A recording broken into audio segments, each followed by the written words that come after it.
Friends আশা কৰিছোঁ আপোনাক সকলোৱে ভালে আছে। তো ফাইনেলি আকৌ নতুনকৈ বহুত পোষ্ট মুকলি কৰা হ'ল এয়াৰপৰ্টত ভাৰতীয় এভিয়েশ্যন ছাৰ্ভিচত।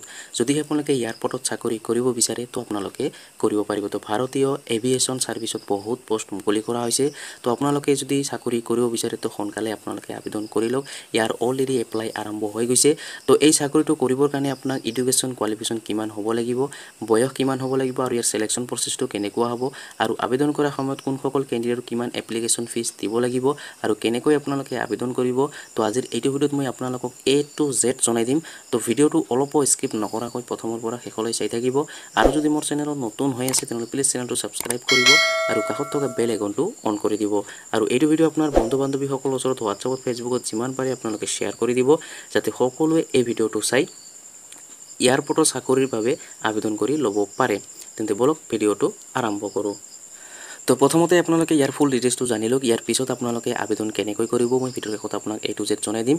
তো চাৰিতে ভাৰতীয় এভিয়েশ্যন ছাৰ্ভিচ ৰিক্ৰুটমেণ্ট 2024। তো এইটো কিন্তু এয়াৰপৰ্টৰ চাকৰি হয়। তো আপোনালোকে যদি কৰিব বিচাৰে তো আপোনালোকে কৰিব পাৰিব। আৰু ইয়াতে এডুকেশ্যন কোৱালিফিকেশ্যন একদম কম বিচাৰিছে।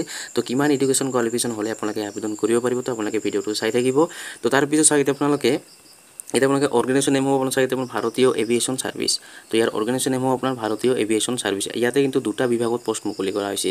তো এটা হ'ল আপোনাৰ চাগে আপোনালোকে পোষ্ট নেম চাগে আপোনালোকে এজেণ্ট CSA 2653, আৰু এটা হ'ল লোডাৰ হাউচ কিপিং 855। আপুনি চাব পাৰিছে দুটা বিভাগত পোষ্ট মুকলি কৰা হৈছে।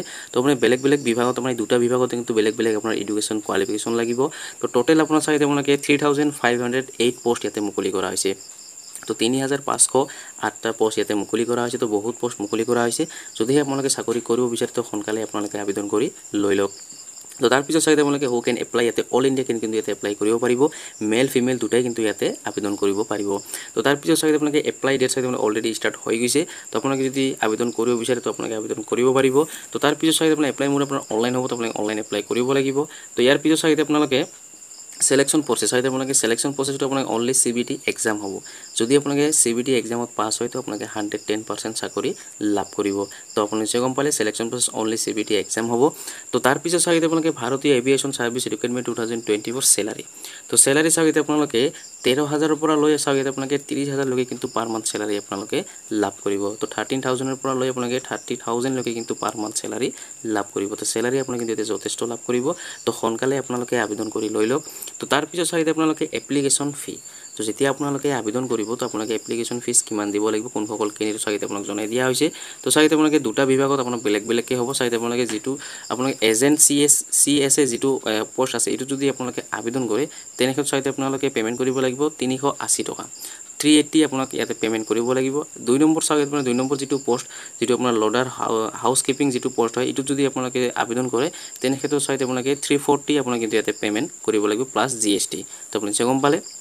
তো আপোনালোকে অল কেণ্ডিডেট কিন্তু ইয়াতে 380 যদি আপোনালোকে এজেণ্ট CSA যদি আপোনালোকে আবেদন কৰে 380 আপোনালোকে পে'মেণ্ট কৰিব লাগিব অল কেণ্ডিডেট। ইয়াৰ পিছত আপোনালোকে লোডাৰ হাউচ কিপিং যিটো পোষ্ট আছে এইটো 340 ৰুপিজ আপোনাক পে'মেণ্ট কৰিব লাগিব অল কেণ্ডিডেট। আপুনি নিশ্চয় গম পালে। ইয়াতে আপোনাক কোনো ST SC OBC আপোনাৰ বেলেগ বেলেগ নহয়, সকলোকে কিন্তু এটাই আপোনাক পে'মেণ্ট কৰিব লাগিব।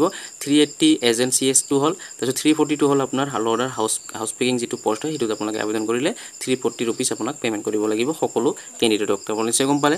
তো তাৰপিছত চাগে আপোনালোকে এয়াৰপৰ্ট চাগে আপোনালোকে ভেকেঞ্চি 2024 এজ লিমিট। তো আপোনালোকে বয়স কিমান হ'ব লাগিব এই চাকৰিটো কৰিবৰ কাৰণে। তো চাগে আপোনালোকে মিনিমাম 18 ইয়াৰ্ছ হ'ব লাগিব আৰু মেক্সিমাম 28 ইয়াৰ্ছ হ'ব লাগিব, তেতিয়াহে আপোনালোকে আবেদন কৰিব পাৰিব। তো আপুনি নিশ্চয় গম পালে। আৰু ইয়াতে এজ ৰিলেক্সন লাভ কৰিব যিসকল ST SC OBC হয় তো সেইসকল কিন্তু ইয়াতে এজ ৰিলেক্সন লাভ কৰিব। তো যিসকল জেনেৰেল কেণ্ডিডেট হয় তো সেইসকলক 18 ইয়াৰ্ছৰ পৰা লৈ 28 ইয়াৰ্ছৰ ভিতৰত হ'ব লাগিব, তেতিয়াহে আপোনালোকে আবেদন কৰিব পাৰিব। তো আপুনি নিশ্চয় গম পালে। তাৰপিছত চাগে আপোনালোকে এডুকেশ্যন কোৱালিফিকেশ্যন আপোনালোকে এডুকেশ্যন কোৱালিফিকেশ্যন আপোনালোকে বেলেগ বেলেগ বিভাগত আপোনাৰ বেলেগ বেলেগ পোষ্ট হ'ব। তো চাগে আপোনালোকে কাষ্টমাৰ ছাৰ্ভিচ এজেণ্ট CS যিটো আছে CSA যিটো পোষ্ট আছে এইটোত আপোনালোকে হায়াৰ ছেকেণ্ডেৰী পাছ কৰা হ'ব লাগিব। আৰু লোডাৰ হাউচ কিপিং যিটো পোষ্ট আছে এইটোত আপোনাৰ 10 পাছ হ'লে আপোনালোকে কিন্তু আবেদন কৰিব পাৰিব। তো আপুনি নিশ্চয় গম পালে। তো বেলেগ পোষ্টত আপোনাৰ বেলেগকৈ আপোনাৰ এডুকেশ্যন কোৱালিফিকেশ্যন হ'ব। যদি আপোনালোকে এজেণ্ট CSA যদি আপোনালোকে আবেদন কৰে আপোনালোকে চাকৰি কৰে তেনেহ'লে আপোনালোকে হায়াৰ ছেকেণ্ডেৰী পাছ কৰা হ'ব লাগিব। আৰু 2 নম্বৰ যিটো পোষ্ট আছে লোডাৰ হাউচ কিপিং যিটো আছে যিটো পোষ্ট আছে এইটো যদি আপোনালোকে চাকৰি কৰিব বিচাৰে তেনেক্ষেত্ৰত আপোনালোকে 10 পাছ কৰিব লাগিব, তেতিয়াহে আপোনালোকে আবেদন কৰিব পাৰিব। তো আপুনি নিশ্চয় গম পালে এডুকেশ্যন কোৱালিফিকেশ্যন কিমান হ'ব লাগিব।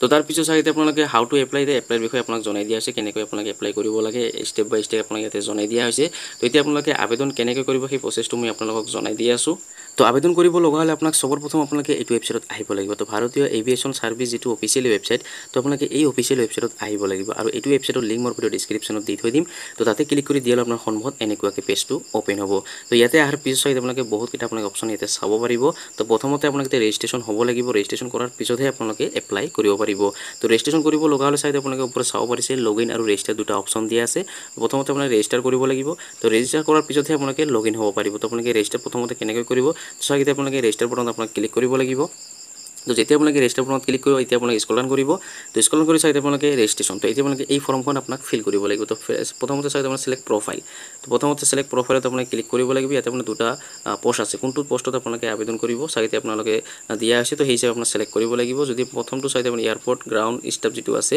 এই যদি প্ৰথম যেটো আছে CSA এটো যদি আপোনালোকে চাকৰি কৰিব বিচাৰে এটো সিলেক্ট কৰিব লাগিব আৰু যদি আপোনালোকে 2 নম্বৰ লোডাৰ বা হাউস কিপিং যেটো আছে এটো যদি আপোনালোকে চাকৰি কৰিব বিচাৰে হেটো আপোনালোকে সিলেক্ট কৰিব লাগিব তো আপুনি কোনটোত কৰে হেটো আপুনি সিলেক্ট কৰি লৈ ল'ব লোৱাৰ পিছত চাইতে আপোনালোকে ষ্টুডেন্ট নেম তো আপোনাৰ নামটো ইয়াতে দিব লাগিব তাৰপিছত আপোনালোকে ইমেইল এড্ৰেছটো দিব লাগিব তাৰপিছত আপোনালোকে মোবাইল নম্বৰটো দিব লাগিব তাৰপিছত আপোনালোকে পাছৱৰ্ড এটা বনাব লাগিব তো পাছৱৰ্ডটো বনাৰ পিছত আপোনালোকে ৰেজিষ্টাৰ বটনত ক্লিক কৰিব লাগিব তো ৰেজিষ্টাৰ বটনত ক্লিক কৰাৰ পিছত কিন্তু আপোনাৰ ৰেজিষ্ট্ৰেচন হৈ যাব তো এতিয়া আপোনালোকে ইয়াতে লগইন হ'ব লাগিব তো লগইন হ'ব লগা হ'লে চাইতে আপোনালোকে লগইন বটনত যেতিয়া আপুনি ক্লিক কৰিব তো এতিয়া আপোনাৰ ৰেজিষ্ট্ৰেচন মোবাইল নম্বৰটো দিব লাগিব তো ৰেজিষ্ট্ৰেচন কৰাৰ সময়ত যেটো মোবাইল নম্বৰ আছে সেই মোবাইল নম্বৰটো আপুনি ইয়াতে দিব লাগিব তাৰ পিছত চাইতে আপোনালোকে পাছৱৰ্ডটো আপুনি ইয়াতে দিব লাগিব তো পাছৱৰ্ডটো দিয়াৰ পিছত আপোনালোকে লগইন বটনত ক্লিক কৰিব লাগিব তো লগইন বটনত ক্লিক কৰাৰ পিছত কিন্তু আপোনাৰ লগইন হৈ যাব তো লগইন হোৱাৰ পিছত তাতে আপোনাৰ এটা ফৰ্ম আহিব সেই ফৰ্মখন আপোনালোকে ভালকে ফিল কৰি আপোনালোকে ফাইনেল সাবমিটত ক্লিক কৰি দিব যেতিয়া আপোনালোকে ফাইনেল সাবমিটত ক্লিক কৰিব তো আপোনাৰ এটা ৰিসিপ্ট দিয়া হ'ব এপ্লিকেশন ফৰ্ম দিয়া হ'ব সেই এপ্লিকেশন ফৰ্মখন আপোনালোকে ভালকে প্ৰিন্ট আউট কৰি লৈ আপোনালোকে ভালকে ৰাখি থৈ দিব হেতু কিন্তু আপোনালোকে যেতিয়া আপোনাক এক্সামত মাতিব CBT এক্সামত যেতিয়া আপোনালোকে মাতিব তেতিয়া কিন্তু আপোনাক এই